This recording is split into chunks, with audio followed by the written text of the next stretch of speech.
Bismillahirrahmanirrahim. Assalamualaikum warahmatullahi wabarakatuh.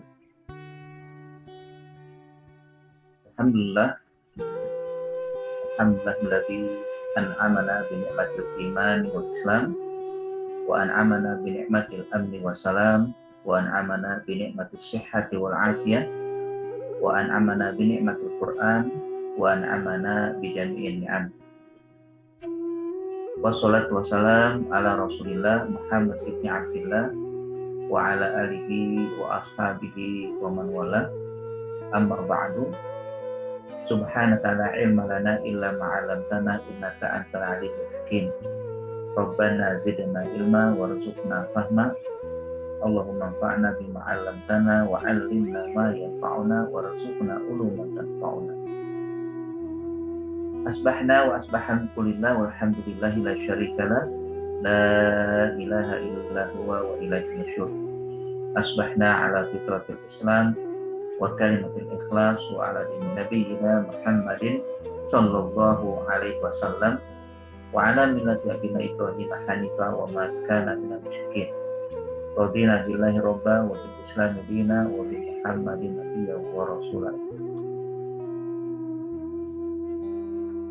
Segala puji dan syukur senantiasa kita panjatkan kehadirat Allah Subhanahu wa taala pada pagi yang cerah, pagi yang indah, pagi yang sejuk, pagi yang insya Allah penuh berkah.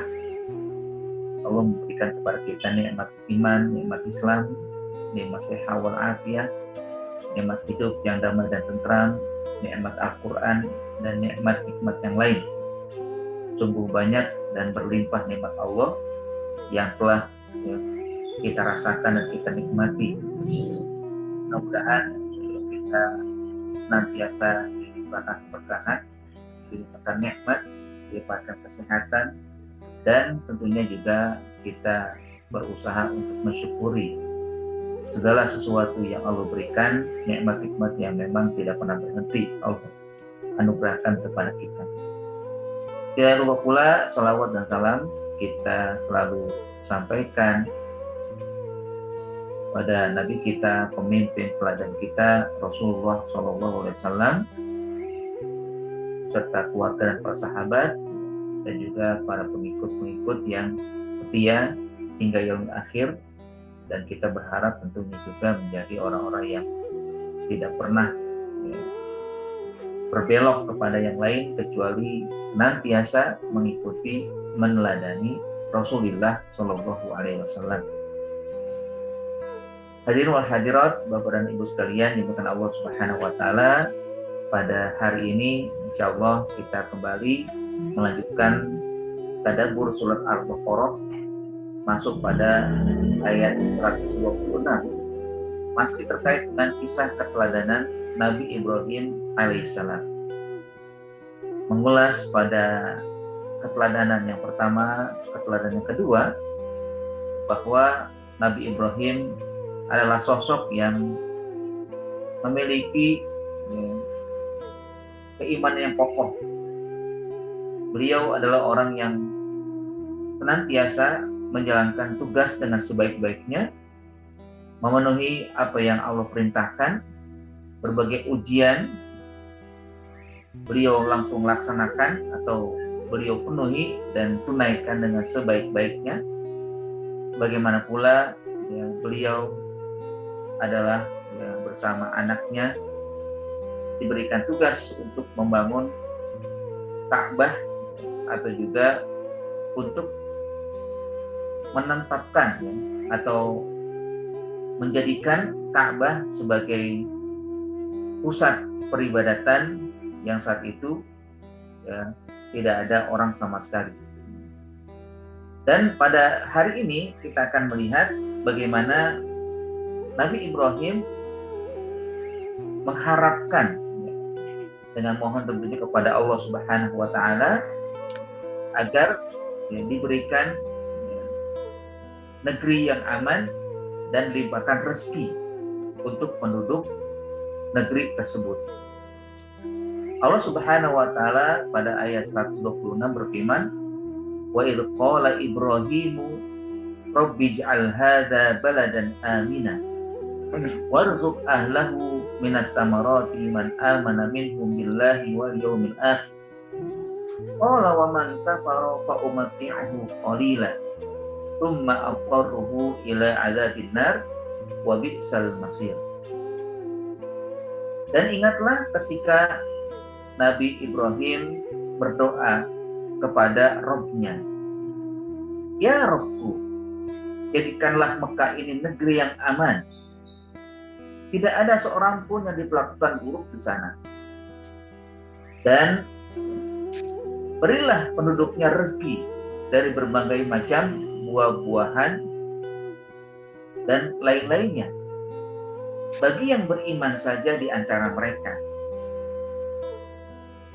Dan Allah Subhanahu wa ta'ala berfirman, "Kepada orang kafir pun aku beri kesenangan sementara. Kemudian aku paksa ia menjalani siksa neraka dan itulah seburuk-buruk tempat kembali." Hadirin wa hadirat rahimakumullah, pada ayat ini sebagaimana tadi sudah saya sampaikan bahwa ini merupakan keteladanan Nabi Ibrahim, di mana beliau dalam berdoa meminta agar bukan hanya dirinya diberikan rezeki, agar bukan hanya dirinya diberikan tempat yang aman, tapi beliau memohon kepada Allah untuk yang lainnya juga diberikan keamanan dan kehidupan yang berlimpah harta, berlimpah rezeki. Di awal ayat ini disebutkan wa'id qala, dan ingatlah. Ya, tentunya kata-kata iz ini merupakan potongan dari kalimat uzkur, wadkur, dan ingatlah atau ceritakanlah, sampaikanlah. Ini tentunya disampaikan kepada Nabi kita Rasulullah Shallallahu Alaihi Wasallam, karena ayat ini memang ditujukan kepada Rasulullah, diturunkan kepada beliau agar Rasulullah SAW membaca sejarah atau juga mengingat sejarah yang telah dilakukan, dialami peristiwa yang terjadi pada kisah orang terdahulu, khususnya Nabi Ibrahim sebagai kakek beliau yang pertama. Nah, pada kalimat tersebut Allah Subhanahu wa ta'ala ingin menyampaikan tentang kisah yang memang terjadi. Maka disebutkan dengan wadkur, wa idh qala, dan ingatlah qala berkata. Walaupun makna dari qala ini bisa diartikan dengan berdoa, karena memang permintaan atau ungkapan yang disebutkan atau yang disampaikan dari hamba kepada Allah, kepada Tuhannya, sehingga maknanya adalah berdoa. Dan ingatlah ketika Ibrahim berdoa, walaupun makna letterleknya wa irqala, artinya dan ingatlah ketika Nabi Ibrahim berkata. Tapi perkataan beliau biasanya kalau doa itu kan dari bawah ke atas. Walaupun berkata, misalkan bawahan berkata kepada atasan, apalagi atasannya maha segala-galanya, berarti perkataan dia adalah harapan, permohonan, permintaan. Makanya kata-kata wa'id qala itu ada dengan dan ingatlah ketika berdoa Ibrahim, Nabi Ibrahim. Kita pun tentunya kalau melihat atau juga melakukan sendiri, misalkan ada anak berkata kepada orang tuanya, atau kita misalkan berkata kepada orang tua kita, biasanya di situ ada permintaan, permohonan, harapan agar ketika menyampaikan sesuatu orang tua mengabulkan, orang tua mau menerima lalu memberikan apa yang diminta atau diharapkan. Nah, begitulah juga kita sebagai seorang hamba, apalagi kita adalah hamba yang hina, ya, hamba yang kecil, ya, di hadapan Allah Subhanahu wa Ta'ala. Ketika kita berkata, berarti kita sedang memohon kepada Allah Subhanahu wa Ta'ala. Penting juga tentunya kita lakukan permohonan kita kepada Allah Subhanahu wa Ta'ala, karena kita tentunya hamba yang pasti membutuhkan Allah Subhanahu wa Ta'ala.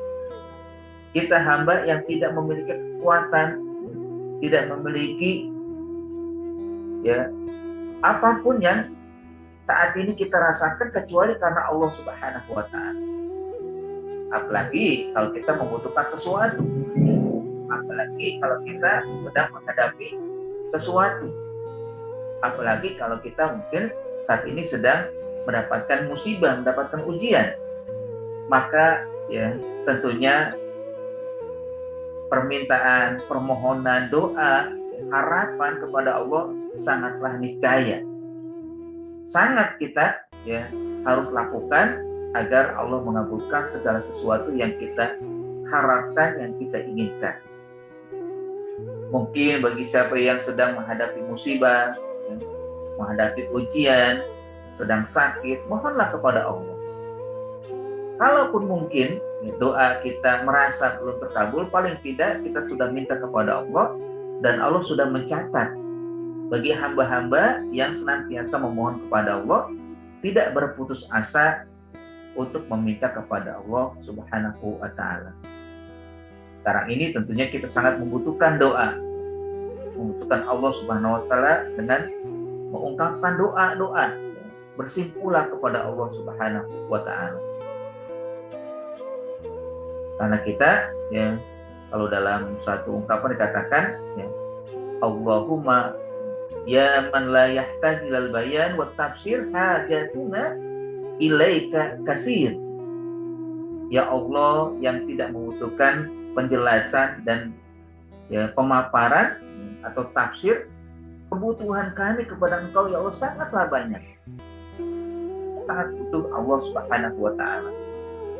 Tentunya ya dengan kalimat wa idh qala ya, ini untuk diambil sebagai hikmahnya bahwa kita juga membutuhkan doa. Kita harus senantiasa berdoa kepada Allah. Allah sangat senang kepada hamba yang selalu berdoa kepada yang Maha Kuasa. Allah sangat senang ketika melihat hamba ya, terus memohon kepada Allah. Karena disitulah berarti hamba membutuhkan Dia. Bahkan Allah Subhanahu wa Ta'ala akan murka dan marah kalau tidak mau berdoa kepadanya, yang ibaratnya dia tidak membutuhkan Allah Subhanahu wa Ta'ala. Bahkan ya tentunya doa itu sendiri adalah rangkaian dari ibadah yang kita lakukan dan selalu kita baca pada surat Al-Fatihah. Ketika kita membaca iyyaka na'budu wa iyyaka nasta'in, hanya kepada Engkaulah kami menyembah dan kepada Engkau kami berdoa. Artinya ibadah doa. Ya, ibadah jangan ya, setelah itu tidak berdoa. Tapi bagaimana mengiringi selalu setelah ibadah berdoa, setelah ibadah berdoa. Nah itu yang memang tentunya bisa kita ambil makna atau hikmah dari awal surat yang ada di Al-Baqarah ayat 126, wa idh qala. Dan ingatlah berkata, berdoa Ibrahim, Nabi Ibrahim. Nabi Ibrahim adalah sosok yang sedang kita bahas, ya sudah 3 kali ya yang kita bahas. Hari ini yang ketiga, bagaimana keteladanan Nabi Ibrahim alaihissalam, apa yang beliau minta, apa yang beliau katakan, ya, mohonkan kepada Allah Subhanahu wa Ta'ala, maka beliau berkata, Rabbi ja'al hadza baladan amina. Ya Tuhanku, jadikanlah negeri ini sebagai negeri yang aman. Baladan amina. negeri yang sentosa, negeri yang aman, negeri yang tentram, negeri yang sejahtera. Itulah baladan aminah. Secara khusus memang permohonan Nabi Ibrahim ini kepada negeri yang saat itu beliau tinggali bersama anaknya Ismail, yaitu Mekah Al-Mukarramah. Tapi kalau bisa dikatakan secara umum semua negeri, ya, artinya ya kota yang ada, karena ya waktu itu masih satu atau dua ya. Ya waktu itu Nabi Ibrahim hanya berada pada antara Mekah dengan Palestina atau Babilonia, ya Irak, ya. Tiga ya. Tapi memang di sini menjelaskan bahwa Nabi Ibrahim begitu perhatian kepada ya tempat yang dia tinggali, agar Allah memberikan ketentraman, kenyamanan. Padahal waktu itu memang ya tempat itu tidak ada penduduk sama sekali kecuali hanya bertiga, Nabi Ibrahim, Nabi Ismail, dan Siti Hajar. Namun ya Nabi Ibrahim meminta kepada Allah agar kelak tempat ini diberikan tempat yang ya sentosa, ya, nyaman. Ya akhirnya saat ini ya, kita tentunya melihat bagaimana kota Mekah adalah kota yang aman, kota yang tentram, kota yang sejahtera. Nah, di sini kalau kita perhatikan ya, bahwa Nabi Ibrahim meminta kepada Allah dengan bentuk yang spesifik, yaitu negeri, tempat yang agar tempat ini tidak ada ya, rasa takut ketika dijadikan tempat tinggal, tidak ada rasa khawatir ketika penduduknya berdiam diri di sini. Dan selain itu juga Nabi Ibrahim memohon kepada Allah, selain daripada negeri yang aman, ya, karena ini berarti bagian daripada tempat, ya. Tapi Nabi Ibrahim juga meminta agar aman dan juga ditambahkan dengan yang lain. Maka belum minta apa? Warzuq ahlahu minas samarati, dan anugerahkan rezeki kepada penduduknya berupa buah-buahan. Ya tentunya dari buah-buahan ini nanti akan dikembangkan dengan makanan atau juga limpahan rezeki yang lain. Kenapa tidak dikatakan amwal? Kenapa tidak diminta almal atau ya ad-dirham? Ya? Karena kalau amwal saja bukan makanan, maka tidak bisa menyebabkan ya dirinya memanfaatkan itu, kecuali harus keluar dulu. Tapi kalau buah langsung dikonsumsi, langsung dimakan. Mana yang kita pilih? Misalkan kita punya uang, kita punya makanan, ya tentunya yang paling kita butuhkan adalah makanan ketimbang uang. Kalau orang semuanya punya uang, nggak punya makanan, maka nggak bisa dikonsumsi. Tapi kalau orang punya makanan, paling tidak dia bisa mengkonsumsi makanan itu. Kalau berbeda bisa saling tukar, ya. Makanya ya di sini juga Nabi Ibrahim meminta secara spesifik yang kedua yaitu as-samarot. Ya, dalam arti buah-buahan, artinya makanan yang bisa dikonsumsi, karena wajar ya, di saat kondisi yang masih jarang penduduk ya, bahkan jauh ya, ada penduduk lain, kalau diberikan harta percuma. Tapi kalau diberikan makanan nggak perlu pergi kemana-mana, kecuali makan di situ hasil dari bumi yang mereka dapatkan. Nah, ini juga akhirnya terkabul ya dari permintaan Nabi Ibrahim ya, termaktub pada surat Quraisy. Juz 30 surat Quraisy, tentunya Bapak dan Ibu hafal ya. Surat ini Ya, di mana Allah Subhanahu wa taala juga mengatakan li'ila fi Quraisy ila fihim rihlatash syita'i was-shaif falyabudu rabb hadzal bait. Nah, yang terakhir katakan alladzi at'amahum min ju' wa amanahum min khauf. Ingatlah tentang kebiasaan Quraisy.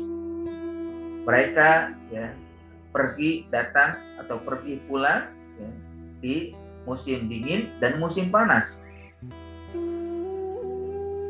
Maka hendaklah mereka menyembah kepada Allah, Tuhan pemilik Ka'bah ini, rumah ini, ya, Rabb hadzal bait. Kenapa harus disembah? Alladzi at'amahum min ju', karena Allah yang telah memberikan makanan kepada mereka, wa amanahum min khauf, dan memberikan tempat yang aman. Nah, ini kan cocok ya dengan doa Nabi Ibrahim pada ayat 126 surat Al-Baqarah ini, di mana Nabi Ibrahim meminta agar diberikan tempat yang aman dan diberikan rezeki untuk penduduknya. Dan ini tentunya juga bagian daripada tugas pemerintah sesungguhnya, bahwa hajat suatu negeri itu cuma dua. Pertama, hidup aman. Yang kedua, diberikan makanan atau diberikan ya kehidupan yang membuat mereka kenyang, atau menjamin ekonomi ya.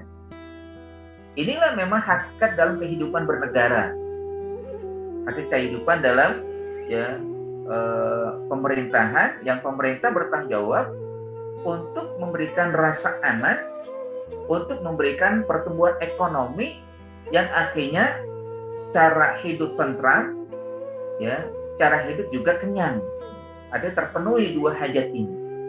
Dan inilah juga memang hajat utama kita.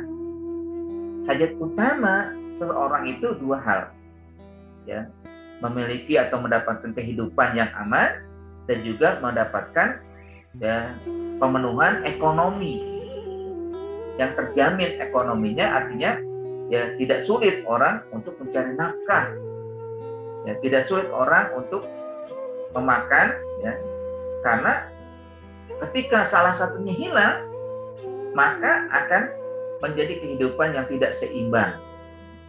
Misalkan damai, ya, hidup tentram, tapi kelaparan, nggak akan bisa menjamin kehidupan masyarakat ya akan aman-aman saja atau akan tentram saja. Ya. Damai, aman, tapi kelaparan kan nggak bisa gitu. Atau kelaparan, atau kenyang, tapi nggak aman. Ekonomi terpenuhi, tapi kriminalitas merajalela. Banyak ya di negeri-negeri lain katanya ekonominya bagus ya, tinggi, bagus, sejahtera. Tapi sayang, kehidupannya ada rasa takut dari mereka-mereka yang tinggal di situ. Karenanya ya sungguh Rasulullah SAW ya, beliau menancapkan ya, nilai-nilai yang akhirnya mampu diaktualisasikan oleh para sahabat, lalu mereka saat menjalani kehidupan baik di masa Khalifah yang 4 atau di masa Bani Umayyah, Bani Abbasiyah ya, atau juga di Turki Utsmani ya, itu semua mereka berhasil menjalankan dua misi dalam ya, memegang tampuk pemerintahan, agar masyarakat aman, agar masyarakat ekonomi juga terpenuhi.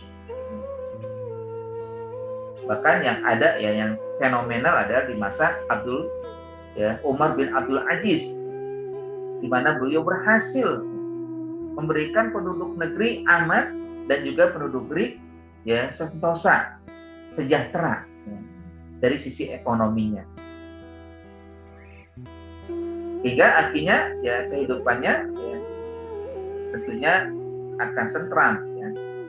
Nah, ini juga yang dilakukan oleh Nabi Ibrahim. Pertama kali beliau meminta, ya memang nanti ada permintaan-permintaan lain ya, tapi pertama kali memang agar ya Allah Subhanahu wa taala menurunkan ya di Mekah tempat yang aman dan berlimpah rezeki.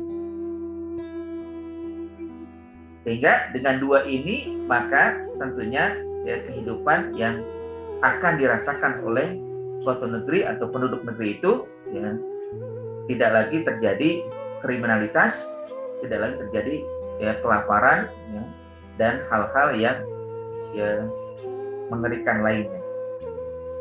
Nah, jamaah sekalian dimakan Allah Subhanahu wa taala, bahwa satu sisi yang diberikan ya, sebagai keteladanan Nabi Ibrahim adalah bagaimana beliau memiliki tingkat ya, jangkauan yang jauh ya. Ya, kalau dikatakan sebagai visioner ya, bahwa beliau meminta bukan hanya untuk diri tapi juga untuk yang lain. Ke depan bagaimana? Dan mengharapkan agar Allah Subhanahu wa taala memberikan ya, negeri yang ditinggali itu nanti aman dan berlimpah ya, kenikmatan-kenikmatan baik dari sisi buah-buahan atau harta dan lain sebagainya. Bahkan akhirnya walaupun Mekah tempat tandus ya, bebatuan begitu banyak ya, bukit-bukit bukan sekedar bukit tapi bukit batu, bukan bukit yang penuh dengan tumbuhan seperti di negara Indonesia. Nah, ini tetapi memberikan kesejahteraan ya, kan? Ya, di mana ya bagi ibu dan bapak yang pernah ke sana itu sayur-sayuran banyak di sana, beras banyak di sana, makanan berlimpah di sana. Padahal nggak ada ya, tumbuh-tumbuhan yang hidup kecuali ya mungkin ya sekedar saja ada ya mungkin ya pohon kaktus ya, atau juga pohon-pohon yang ya sedikit sekali bisa dijadikan untuk melimpahkan rezeki kepada penduduk. Tapi Allah Subhanahu wa taala berkat doa Nabi Ibrahim ya, dan memang Nabi Ibrahim tidak sekedar memperhatikan diri tapi bagaimana nanti di depan agar penduduknya bisa memiliki dan mendapatkan dua hakikat yang memang dibutuhkan oleh setiap orang. Hidup yang aman, hidup yang damai, dan hidup yang penuh dengan ya, kesejahteraan ya, dari sisi ekonomi. Nah, jemaah sekalian dimakan Allah Subhanahu wa taala, hendaknya kita juga ya, memohon kepada Allah agar kita negeri ini diberikan negeri yang aman ya, dan juga dilimpahkan rezeki ya, keberkahan tentunya kita mengharapkan, walaupun ya tentunya Allah akan turunkan negeri yang aman oleh dua aspek. Pertama adalah ya iman, yang kedua takwa.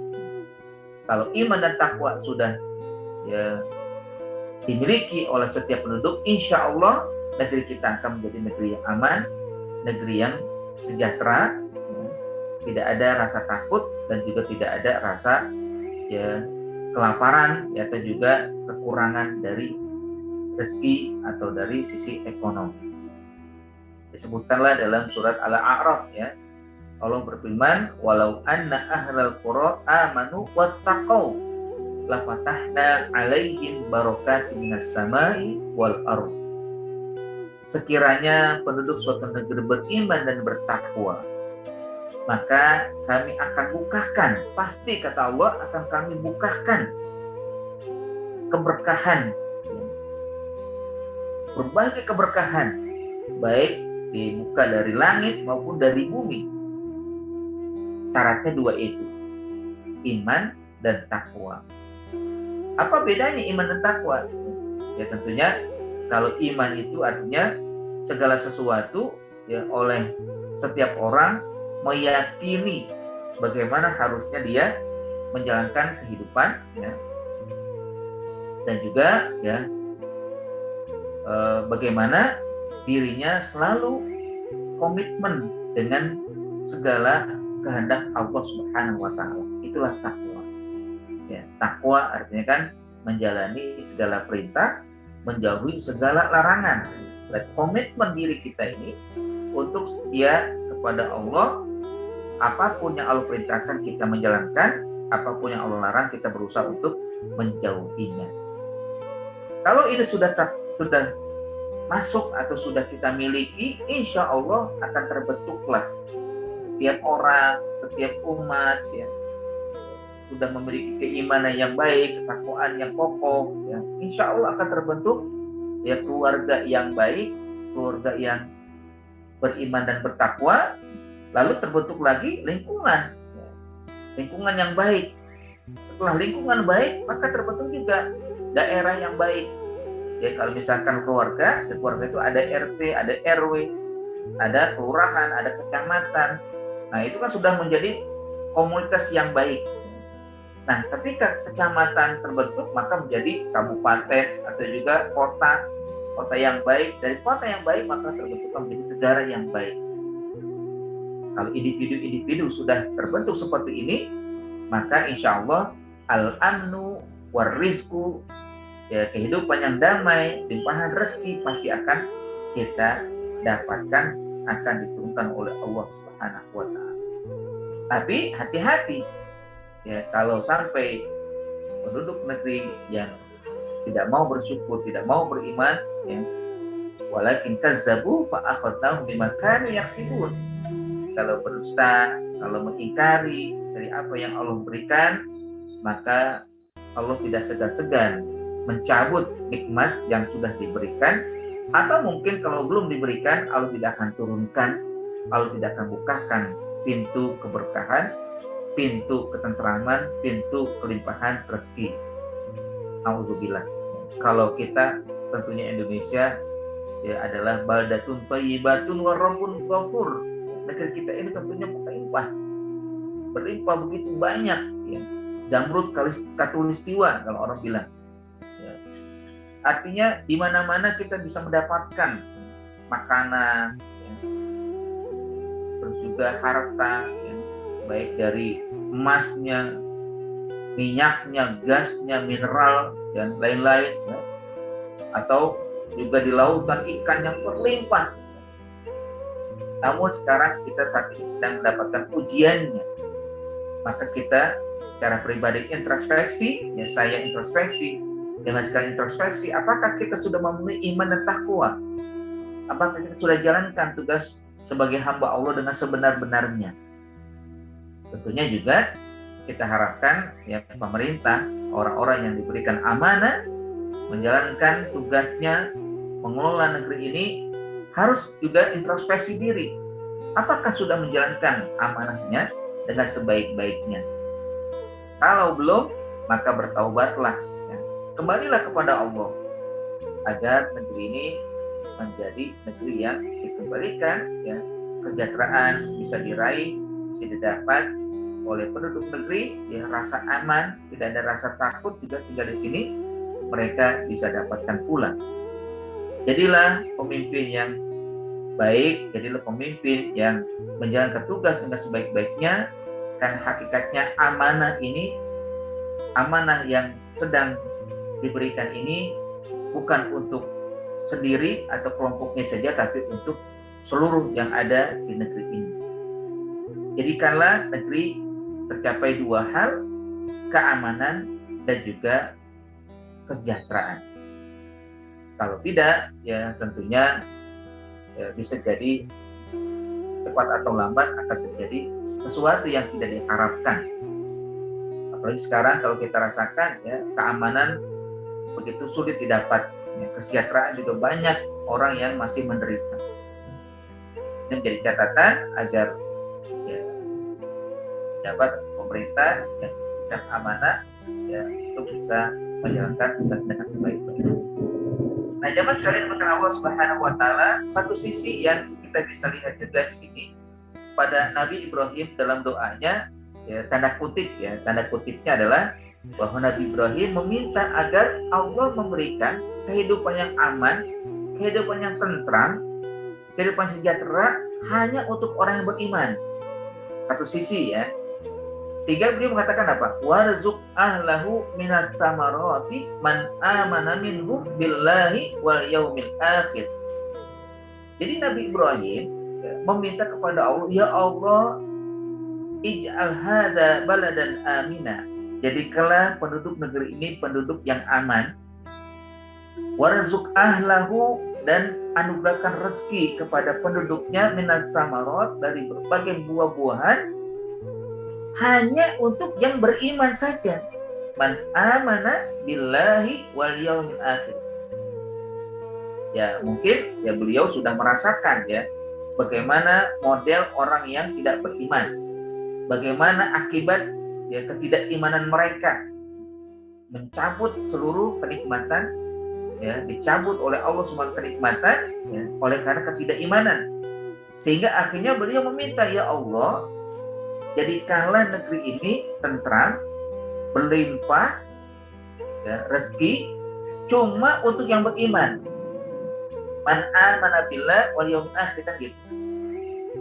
Jadi yang nggak beriman jangan dibiarkan, jangan diberikan, ya, biarkan aja udah, gitu kan. Sebagai pelajaran bagi mereka agar mereka mau kembali, sebagai pelajaran bagi mereka agar mereka mau beriman. Maksudnya begitu tentunya. Ya, man amana billahi wal yaumil akhir. Yang beriman saja ya Allah berikan kehidupan yang damai, kehidupan yang tentram, kehidupan yang sejahtera. Yang kafir jangan. Ya.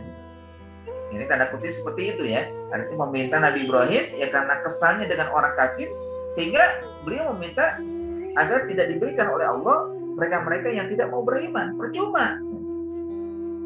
Dan ini juga yang pernah dilakukan oleh Nabi Nuh alaihissalam ya. Ya, Nabi Nuh bahkan lebih keras ya. Di akhir surat Nuh kan disebutkan Robbi la tadar al ardi minal kafirina dayyara. Ya Allah, jangan biarkan orang kafir hidup di negeri ini. Ya, dayyar, jangan berikan tempat untuk orang kafir. Innaka intadarhu, karena engkau ya Allah jika engkau biarkan mereka hidup, yudillu ya. Yudillu ibadaka wala yalidu illa fajiron kafar. Kalau orang kafir dibiarkan hidup, kalau orang kafir dibiarkan ya lenggang gitu kan, ya berkeliaran di mana-mana, mereka akan menyesatkan hambamu ya Allah. Yudillu ibadaka. Itu orang kafir tapi begitu, gak senang dengan orang yang beriman. Padahal ya semua kan diberikan kebebasan gitu kan, tapi mereka enggak. Makanya kisah yang sangat ironi itu kan di masa ya Andalusia ya, di saat Andalusia jatuh ke tangan orang kafir ya, padahal waktu itu sudah sejahtera ya, di tangan umat Islam, tapi Allah jadikan ujian ya, akhirnya jatuh dan pokoknya diberikan dua pilihan bagi orang beriman, mau hidup atau mati. Kalau mau hidup berarti harus murtad, menjadi kafir ya. Tapi kalau enggak dibunuh ya, kalau bertahan. Maka akhirnya banyak orang yang terbunuh ya. Baik laki maupun perempuan, ada yang digantung ya. Ada yang langsung dibunuh dan sebagainya, banyak sekali ya. Ada juga yang masih hidup tapi harus jadi orang kafir.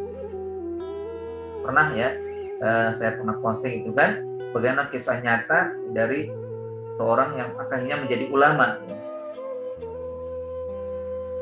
Itu kan akhirnya awalnya dia menjadi algojo yang selalu menyiksa ya, sipir yang paling kejam ya. Pokoknya siapapun pasti akan merasakan ya kejamnya beliau ini, tapi rupanya Allah pertemukan dia, kembalikan kepada hidayah, berjumpa dengan orang tua yang disiksa sampai mati oleh dia. Dan ya tentunya ini hidayah dari Allah kepada dia. Lalu akhirnya beliau sadar akan kesalahannya karena melihat ya seakan-akan dulu masih kecil dia pernah ya mendapatkan ini ya, bacaan Al-Quran dan kitab Al-Quran yang dipegang ulama itu rupanya mengenang dia, dan memang itu yang sesungguhnya pernah diajarkan oleh orang tuanya, yang orang tuanya itu sendiri yang sedang disiksa ya. Akhirnya ya sebelum meninggal ayahnya menyatakan, hendaknya kamu keluar dari negeri ini, pergilah ke Mesir, jumpai ulama dan sampaikan engkau mengenal ya saya gitu kan. Maka akhirnya ya hidayah Allah, dan setelah itu dia menjadi ulama yang terkenal. Nah, jamaah sekalian rahmat Allah Subhanahu wa taala, kembali kepada ayat yang dikatakan di situ, Nabi Ibrahim ya cara ya manusiawi ya istilahnya. Jadi secara manusiawi memang beliau tidak ingin orang kafir diberikan ya, hidup yang sejahtera, hidup yang aman. Udahlah ngapain diberikan, gitu kan? Seperti hanya tadi Nabi Nuh alaihissalam, Rabbila tadar ala arti minaka kinadajaro innaka intadar yudhulu ibadaka wala yalidu ila fajir kafaro. Mereka tidak akan melahirkan apapun, tidak akan mengeluarkan apapun kecuali kekufuran pula. Kalau anak lahir menjadi kafir. Ya, begitulah juga yang dikatakan oleh Nabi Ibrahim, ya, bahwa jangan sampai orang kafir diberikan ya hidup yang aman, rezeki yang berlimpah, harta yang bisa mereka nikmati. Tapi tentunya secara manusia begitulah Nabi Ibrahim meminta kepada Allah. Namun Allah Subhanahu wa Ta'ala yang maha luas, yang maha kaya, yang maha rahman, yang maha rahim, tidak menunjukkan akan sesuatu yang diminta oleh Nabi Ibrahim. Sehingga akhirnya Allah mengatakan, qala wa man kafara fa umatti'uhu qalila. Allah berfirman, bagi orang kafir tetap aku berikan kenikmatan. Biarkan saja aku berikan dia hidup yang aman, yang damai, yang tentram, yang sejahtera. Jadi Allah tidak mengenyampingkan akan tugasnya sebagai Allah, ya, kepada hambanya untuk menjamin semua yang sudah diberikan kepada hamba-hamba makhluk-makhluknya. Jadi manusia yang kafir pun diberikan nikmat. Sehingga kalau kita lihat sekarang, ya, di antara yang hidup orang kafir begitu banyak, dan bahkan orang kaya pun, yang terkaya pun orang kafir.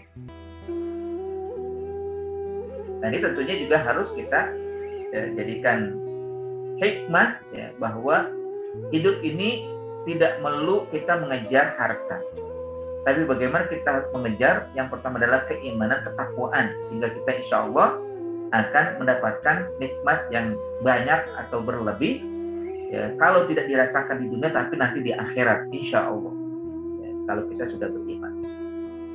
Makanya, ya, Allah Subhanahu wa Ta'ala ketika mendengar doa Nabi Muhammad seperti itu, ya, Allah menjawabnya dengan ungkapan yang lain, ya, atau dengan perkataan bahwa aku, kata Allah Subhanahu wa Ta'ala, akan berikan juga kepada mereka walaupun mereka kafir, ya, harta, kenikmatan walaupun qalilan, sedikit, tidak banyak, ya. Nah, ini juga tentunya harus kita dalami, gitu kan. Kalimat qalilan itu, ya, adalah kata untuk menunjukkan sedikit. Walaupun mungkin saat ini orang merasakan berlimpah. Kan harta yang Allah berikan itu seperti setetes air, ya. Inilah harta yang Allah berikan. Ketika kita celupkan, ya, misalkan kita punya jarum atau paku, kita celupkan ke dalam air, kita angkat, ya, berapa kira-kira yang nempel? Ya, seberapa banyak air yang nempel? Nah, tetesan air itu, ya, yang nempel di situ, itulah nikmat yang Allah berikan di dunia. Nggak banyak, qalilan, sedikit. Mungkin ada orang merasakan punya triliunan, ya, atau di bawahnya miliarder, gitu kan, dia orang yang kaya, gitu kan, hartanya berlimpah. Tapi ketika dia tidak beriman, itu harta yang sedikit, ya, kecil bagi Allah Subhanahu wa Ta'ala, qalilan. Mungkin dia akan merasakan bahwa nikmat itu sampai 7 turunan. Oke lah, silakan. Bahkan sampai lebih dari 7. Oke lah, silakan. Tapi kecil bagi Allah. Dan bahkan bagi Allah gampang kalau ingin Allah ambil harta itu. Misalkan di kisah di surat ini, ya, di surat Al-Kahfi itu kan, ketika ada rajulaini, ya, ada 2 orang, yang satu beriman, satu kafir. Yang kafir berlimpah harta seperti yang beriman karena sudah diinfakkan hartanya sehingga hidupnya sederhana, atau dia melihat tidak, orang kafir itu melihat ini orang miskin, ya. Maka dengan bertanya, apa orang kafir mengatakan yang berlimpah harta? Ana aksaru minka malan wa a'azzu nafara. Aku lebih baik daripada kamu, hartaku lebih banyak, pengikutku lebih banyak, ya. Bahkan dia merasa ma'azunu anta bidahadi abada. Aku nggak menduga, aku nggak yakin kok, gitu kan, kalau hartaku akan habis.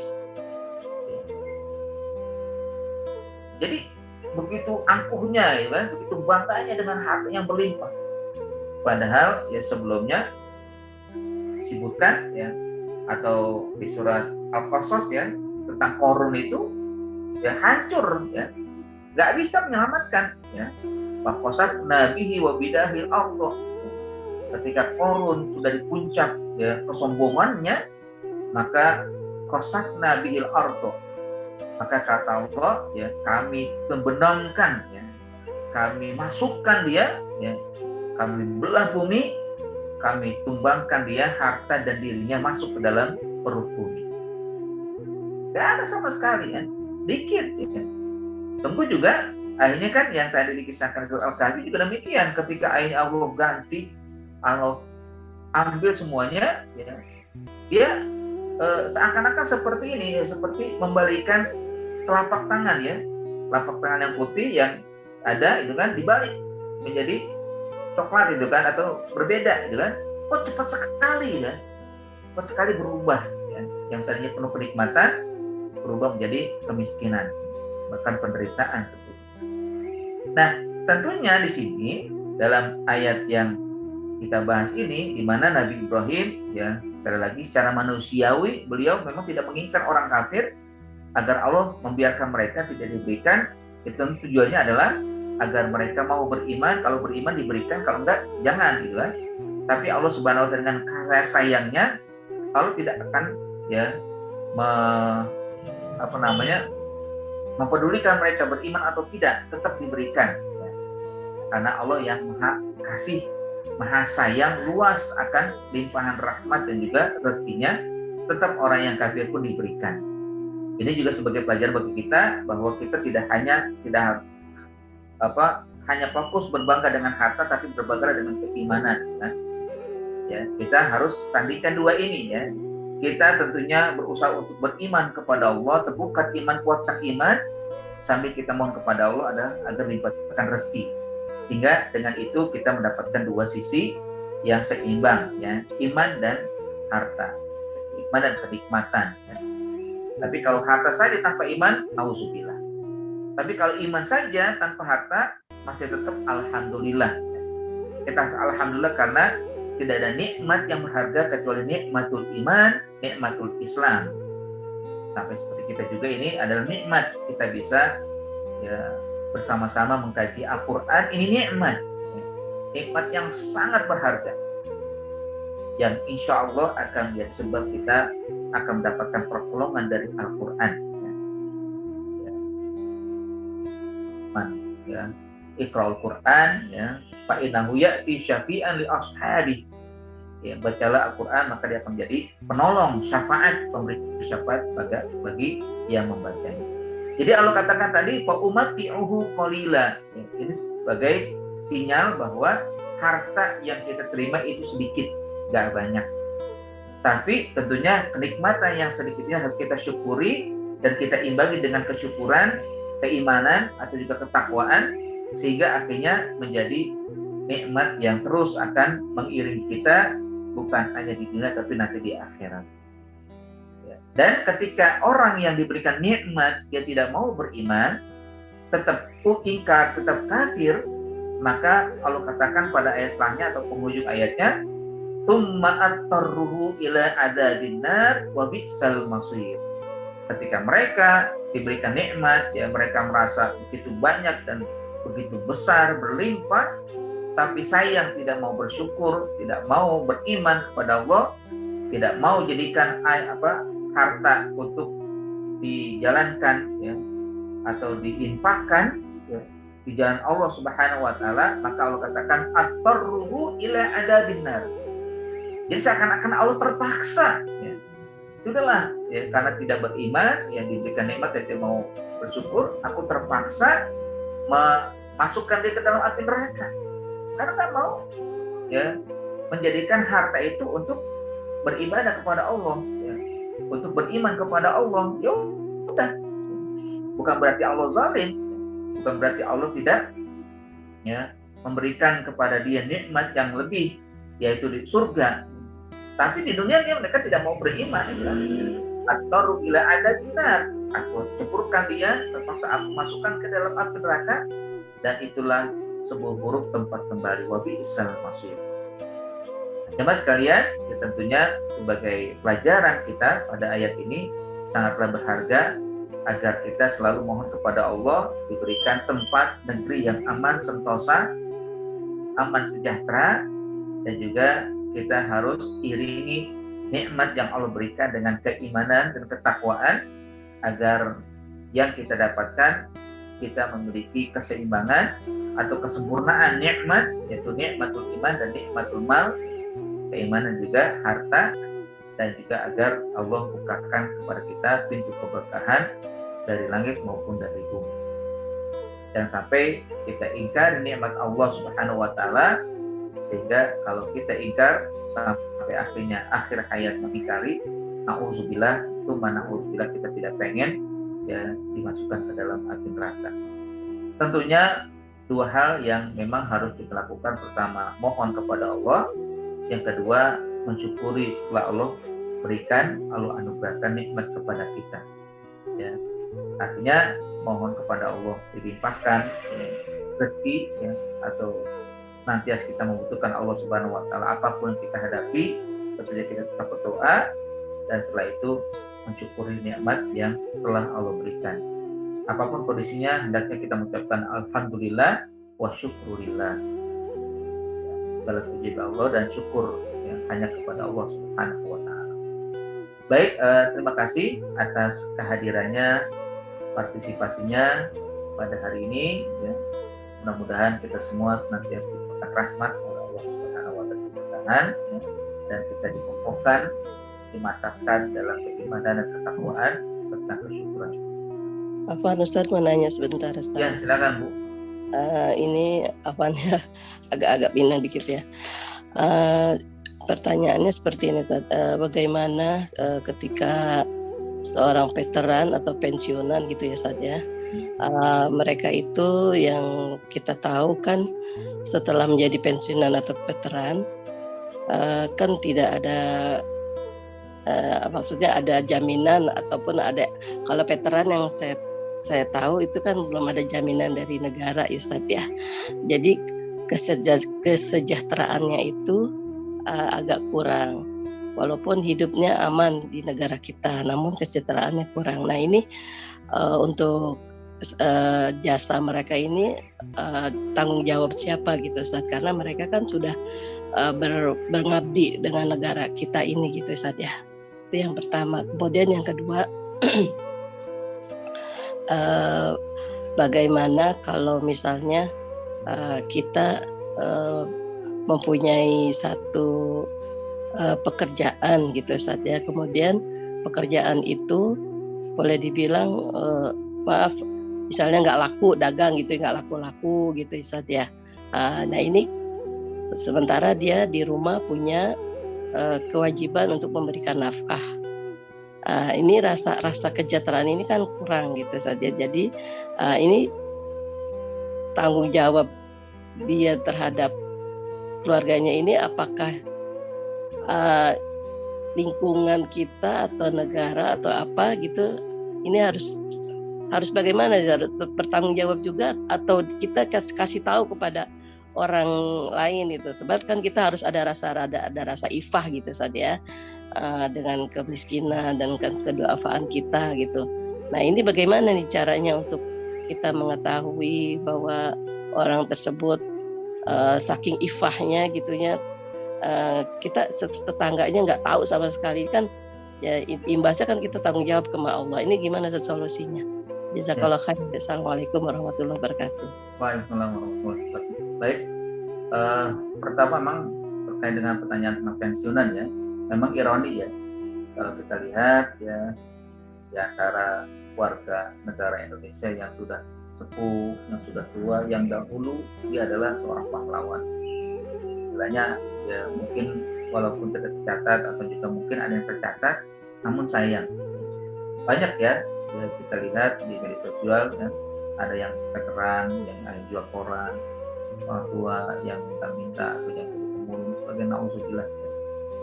Masya Allah, itu ya ini adalah tanggung jawab negara sesungguhnya yang seharusnya mereka diperhatikan ya. Dan alhamdulillah kan kalau di Jakarta ada ya, dari gubernur Jakarta yang begitu perhatian dengan para veteran ya. Bahkan ketika mereka punya rumahnya dibebaskan dari pajak ya. Itu bagian daripada perhatian sesungguhnya. Anak cucunya bahkan ya, bukan hanya para veterannya ya, anak cucu dari veteran pun diperhatikan, seharusnya demikian. Ya, di antaranya ya dengan memberi kemudahan tadi ya, dibebaskan dari pajak, yang mereka tinggal di situ yang mereka sudah dapatkan sejak dahulu ya, mereka pertahankan ya, orang tua mereka yang memperjuangkan ya, sesungguhnya itu kewajiban negara memberikan kesejahteraan kepada mereka. Paling tidak ya dengan adanya uang pensiun contohnya, ini kan bisa juga diatur itu kan, bagaimana pensiun mereka diberikan ya, dari uang yang memang ada di APBN ya. Nah, itu yang pertama tentunya ya, seharusnya memang para pejabat atau para orang yang diberikan amanah di tampuk pemerintahan memberikan perhatian kepada mereka.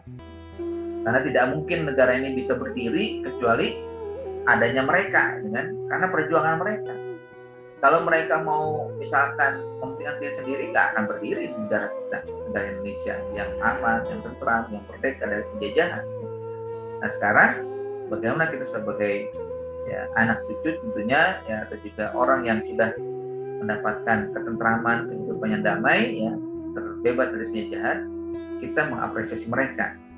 Ya, pertama adalah pemerintah, ya tentunya juga kalau ada di sebagian kita ya, di tetangga yang punya, melihat tetangga yang dulu dia sebagai veteran, sebagai pahlawan ya, yang masih hidup dengan panjang usia, maka juga dari setiap kita bisa memberikan perhatian kepada mereka kalau pemerintah belum sempat atau tidak memberikan kepada mereka kesejahteraan. Nah, kedua juga sebagai jawaban yang sama sebenarnya, bahwa ya memang di antara seorang mukmin itu kan memang tidak mau mengeluarkan itu atau juga menampakkan ya kemiskinan ya. Itu disebutkan dengan ifah, menjaga kesucian diri, kehormatan yang tetap dijaga walaupun dia sebenarnya ya miskin ya. Dia udah berusaha ya kan, dengan berdagang ya, tapi tidak laku-laku misalkan dagangannya karena ya mungkin orang tidak membutuhkan secara permanen itu kan akan hal tersebut. Nah, sekarang bagaimana, siapa yang berkewajiban?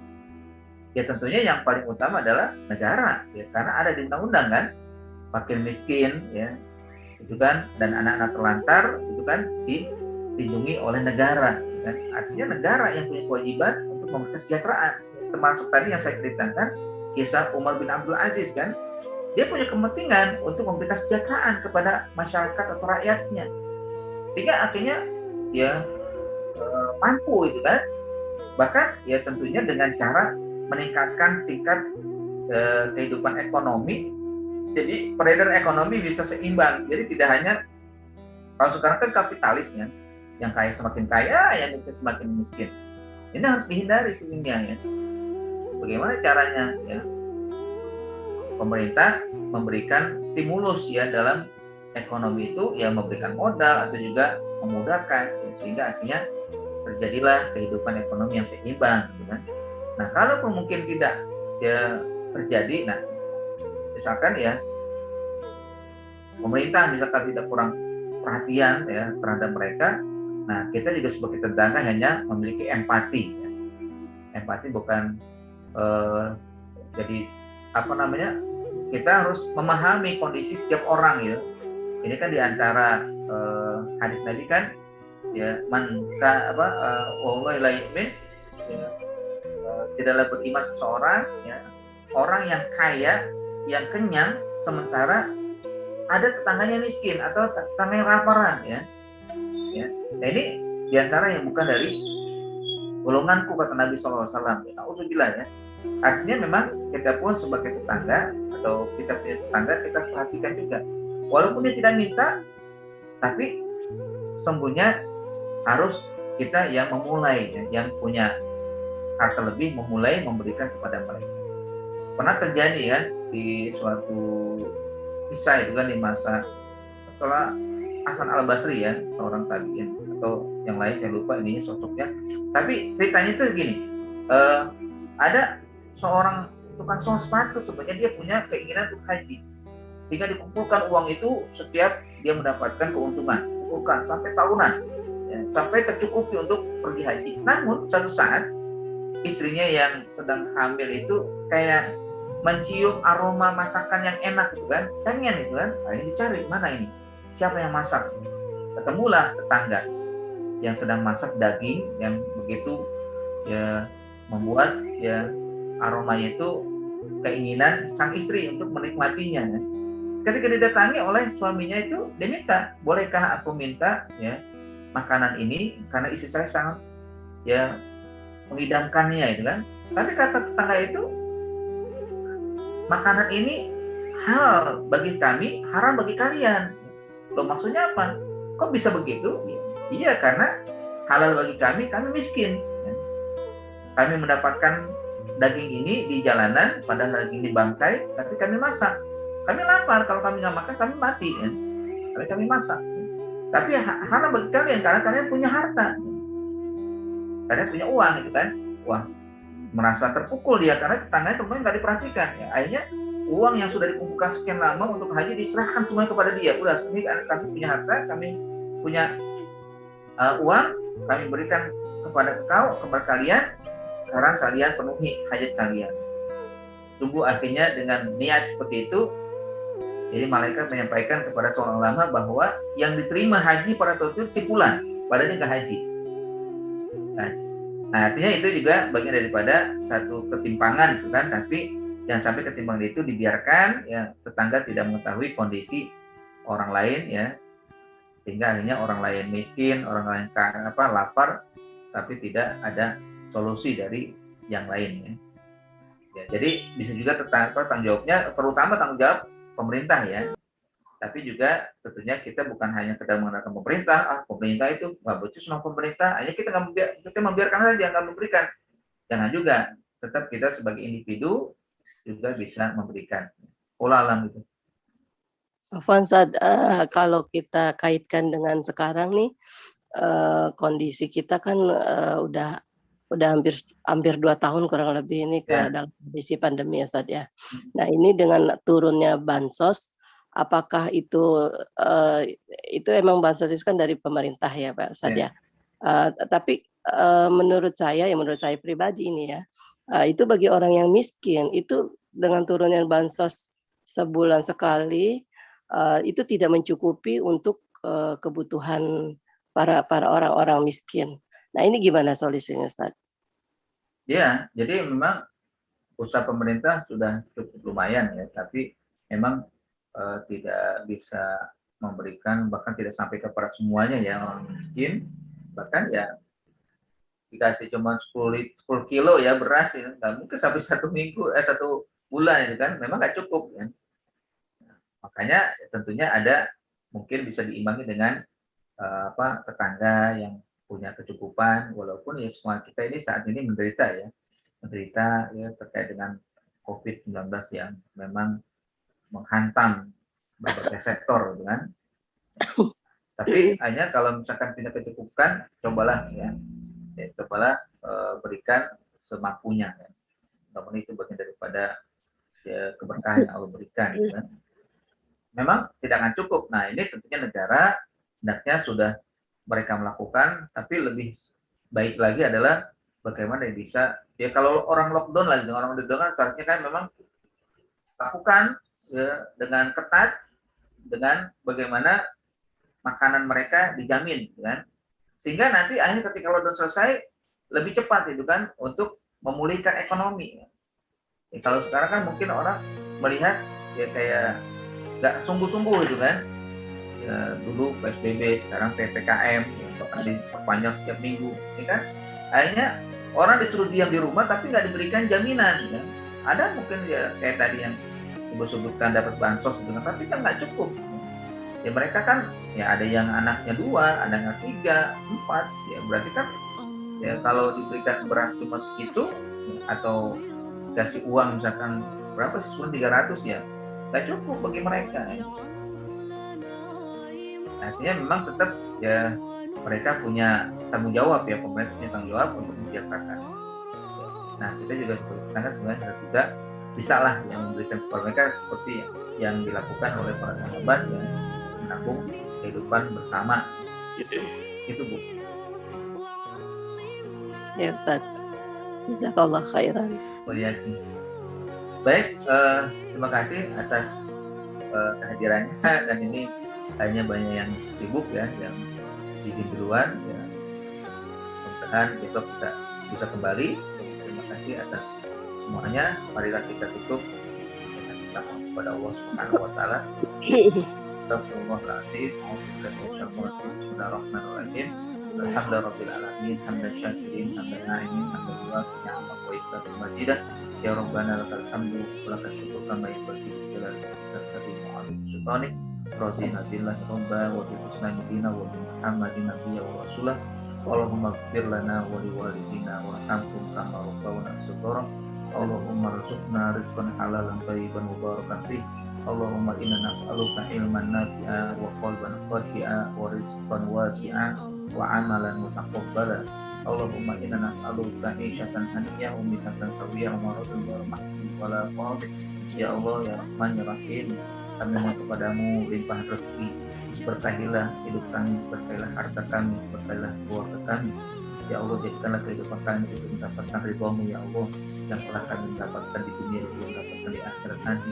Ya Allah, limpahkanlah rahmat kepada kami, jadikanlah negeri kami aman, sejahtera, aman, penuh nikmat, yang juga penuh dengan keberkahan dari Allah.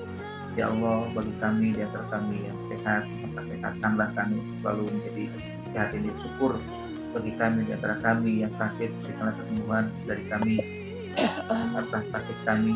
Ya Allah, bagi kami yang saat ini mendapatkan ujian, berikanlah kemudahan dari melaksanakan ujian kesabaran di dalamnya. Ya Allah, bagi kami yang di antara kami dari atau karena COVID-19 tertahan atau mungkin berkurang tidak seperti yang Engkau berikan sebelumnya, ya Allah, limpahkanlah kami kesabaran, kembalikan kami kondisi yang normal, negeri kami negeri yang aman, tentram dan penuh dengan limpahan rahmat, limpahan rezeki. Ya Allah ya Rahman ya Rahim, kabulkan segala permohonan kami. Rabbana zalamna anfusana wa illam taghfir lana wa tarhamna lanakunanna minal khasirin. Rabbana atina fid dunya hasanah wa fil akhirati hasanah wa qina adzabannar. Wa sallallahu ala sayyidina Muhammadin wa ala alihi wasallam walhamdulillahi rabbil alamin. Dan kita akhiri dengan doa kafaratul majlis. Subhanallahumma bihamdika asyhadu an la ilaha illa anta astaghfiruka wa atubu ilaik. Assalamualaikum warahmatullahi wabarakatuh. Waalaikumsalam.